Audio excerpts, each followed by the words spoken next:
Hello, this is Chris Lapados at Anastasiopoulos, and this is Man Free World. That portal still open and needs to be closed at some point by someone. I don't know. Today I'm going to be talking about how to live tax-free by leaving the United States. I'm going to be discussing the foreign earned income exclusion. Most Americans are not aware of this and never heard of it and don't know anything about it.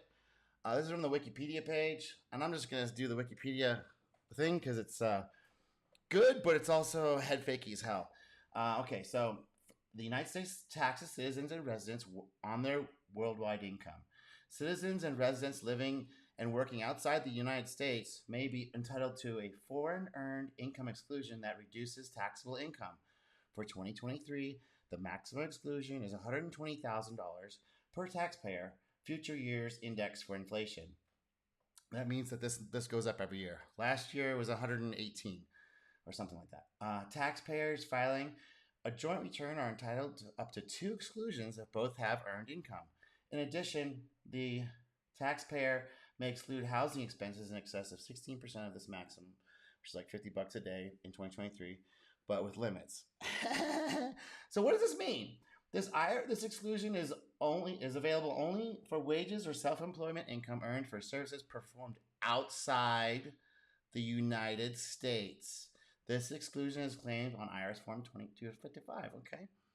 Okay, so what does that mean? That means that the first $120K of whatever you're making for wages or self-employment, as long as you are physically present in a foreign country for at least, or countries, meaning you can go fucking around everywhere, just not outside the United States or any of the territories, for at least 330 full days in any 12-month period that begins or ends in the tax year in question. Okay, so that means you got to be outside the United States, except for 35 days or so. You want a 5-day buffer, really, if you're going to do this. So you can come back to the United States for 30 days. So you can have two-week vacations back to the United States. And it'll be paid for by this exclusion because you're basically going to get back about 20K by using this. If you use the full exclusion, you're going to get back about 20K, which depends on what your tax rate is and all the junk. Because it's just that first 120K, which if you're watching this channel, more than likely you are not making more than 120K. So you can actually go, if you have a type of job, which means internet, which means you're doing the arbitrage between English-speaking and non-English-speaking countries. There is an arbitrage. If you didn't know this is how people are doing it. So people are getting the U.S. government, however you want to look at it. The U.S. government's paying for it. You are getting a tax break. You are using the tax code in the way it was intended to be used. For people that leave the United States who aren't using the system, you get your taxes back because you're not using any of this. You're not using the services. You're not using any of that stuff. And I've got a lot of arguments online about how this works. And I'm telling you how it works because I've been using it for the last couple of years. And this is how I'm able to live in Mexico very cheaply because I'm not being taxed here. Now, if you're a millionaire guy and you want to fully get rid of that stuff, you have to move to Puerto Rico. And that's only for the stuff that you acquired in Puerto Rico. So you got to play games. And you have to live there full time. Hold on, what's this doing here?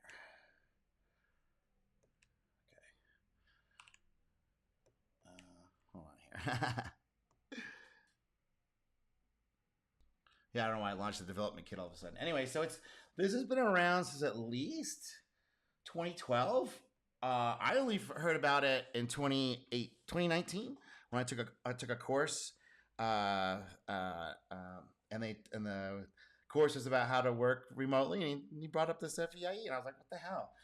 I was like, I looked into it, and I looked online. Do not look online. If you want to get bad advice, you'll get all kinds of weird things with tax stuff because it's so complicated. And most tax people in the United States have never heard of this, don't know anything about it, don't think it's even possible, thinks it's a scam. But here it is from the IRS himself right here. You can look. It's coming from the irs.gov website. Let me put that down here. There we go. So it's coming from the irs.gov website. I'll put the links to all this stuff. So here's a document I found about this called Cross-Border Work Visa Remote Work FAQs. And inside here on page 2, I believe, here is it. At what point and under what circumstances does a remote worker become subject to local employment laws and wage hours, local holidays, annual leave, blah, blah, blah, blah, blah. Given that there is no employment relationship between the remote worker and a legally established Mexican company, that means you're not working for a Mexican company. You're working for United States companies, or you're self-employed as a U.S. citizen.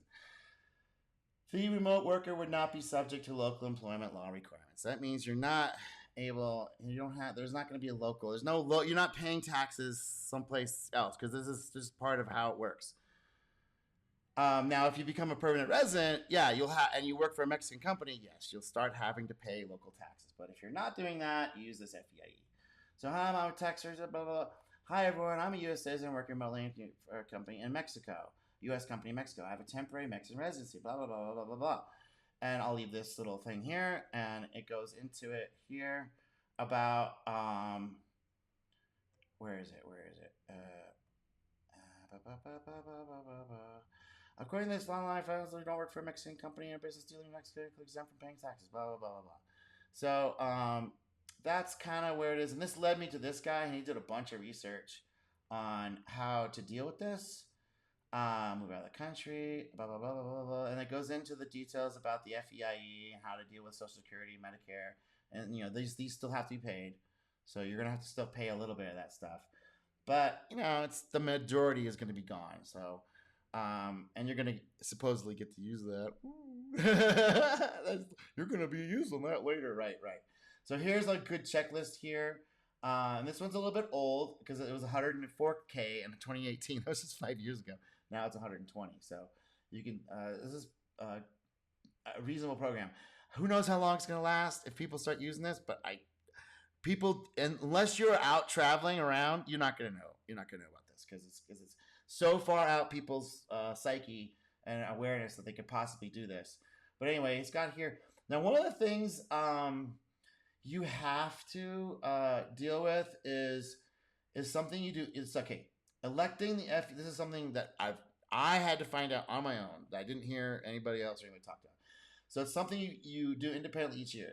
Once you claim the FEIE, you must continue to claim it in subsequent years if you have the foreign earned income and qualify. You can formally revoke the election, but once it's revoked, it cannot be used for another 5 years without permission from the IRS in the form of a private letter ruling. And that costs between $200 and $28,000. So if you start doing this, you got to stay out until you can come back, right? And if you come back, okay, you come back. And the conditions are going to have to be right to come back, right? So this shouldn't be a problem. It's not a big deal. You still get to go back for a month. So whatever you need to do, whoever you need to deal with, you got a month to do that every year. Okay, and as a bonus, because you listened to the end, this is how you can avoid paying income tax or transfer tax when we're using gold. So I'm going to leave this about how to do transactions with what's known as reportable sales. So you can. This is why they hate gold so much. Is because of this particular way that gold works. If you buy American Eagles, gold and silver American Eagles, you can buy them with Bitcoin, right? So that goes into the coins, and then at some time later in the future, you can sell that gold for cash, and it's not a reportable transaction because it's American Eagles. This is specifically for American Eagles only. I don't know why they put it in the law like this, but this is how the law works. So if you want to completely break the tie between you, your Bitcoin, and your cash, you just learned how to do it. Look into it. This is not financial advice. This is just what I've done. This is just how I do it. How you do it is a different way. I don't know. You have to go find out for yourself what's the right conditions. Most people, I agree, aren't going to be able to go this radical, but if it's between dealing with a tyrannical government that really kind of wants you gone and dead, and being paid to leave, and maybe learn another language someplace else, or have another experience, and it means you have to get rid of your material goods for a little while, material wealth, for a experiential wealth. This is how you can fund it. right here. This is how you do it. And this is also the reason why Bitcoin's important and why gold will never go away, because this is how the wealthy deal with their finances. And they're never going to tell you. So you have to go look and you have to kind of know, or you stumble on a channel like mine. Anyway, yeah, so that's how you can deal with an unfree world, deal with being free in an unfree world. And there's some techniques there that are currently open and available and not well discussed and talked about, but are available now and for the foreseeable future, because this is how the wealthy do it. Mm-hmm. All right. The good thing about the American dream is that you can just go to sleep and try it all again the next night.